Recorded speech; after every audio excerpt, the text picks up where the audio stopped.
শুভ সকাল। প্রতিদিনের pre market আপডেটে আপনাদের স্বাগতম। গতকাল সূচক 48.05 পয়েন্ট বা 1% বেড়ে 4,875 পয়েন্টে বন্ধ হয়েছে।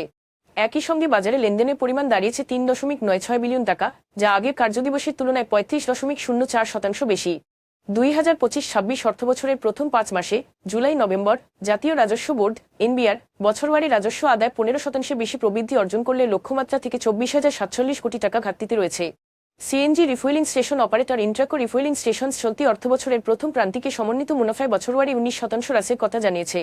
ভূমি ও ভবন পুনর্মূল্যায়নের পর ইসলামিক ফাইন্যান্স অ্যান্ড ইনভেস্টমেন্ট লিমিটেডের মোট সম্পদের মূল্য প্রায় দ্বিগুণ হয়ে 58.16 কোটি টাকা দাঁড়িয়েছে, গতকাল প্রকাশিত কোম্পানির তথ্যে জানানো হয়েছে। ব্র্যাক ব্যাংক পিএলসি দেশে প্রথম এসএমই ইনোভেশন ল্যাব ফিনোভিশন চালু করেছে, যা উদ্ভাবনী সমাধানের মাধ্যমে ক্ষুদ্র ও মাঝারি উদ্যোক্তাদের প্রবৃদ্ধি ও টেকসই উন্নয়নে সহায়তা করবে। এখন এ পর্যন্তই, ধন্যবাদ।